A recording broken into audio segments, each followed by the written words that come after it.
The GOP tax plan Congress passed this week comes with cost savings for local microbreweries, cutting in half the federal tax they have to pay on each barrel of beer they produce.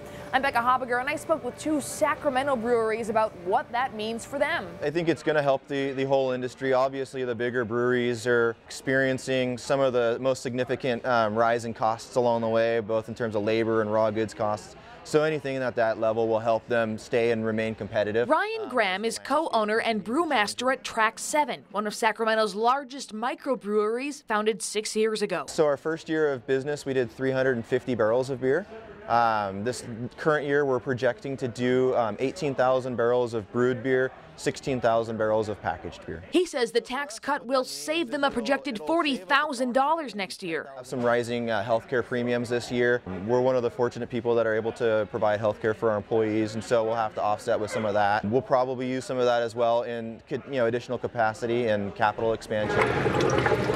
But many local breweries aren't that big. So that CO2 eventually absorbs into the beer and the beer gets carbonated. Ilya Fibusevich is director of brewing operations at YOLO Brewing Company in West Sac. YOLO Brewing produces about 1,000 barrels a year commercially. He says the tax cut will save his employer only about $3,500 per year. Not a big chunk of money, but it is a chunk of money that we will appreciate. We can buy maybe a new to us used fermenter that'll help us ease a lot of our production sort of constraints. It's not a game-changing tax cut, but it will free up cash to be spent elsewhere. So it'll be basically like a nice Christmas bonus. Currently, the tax plan is set to expire in 2 years unless Congress decides to extend it. Becca Habiger, ABC 10 News.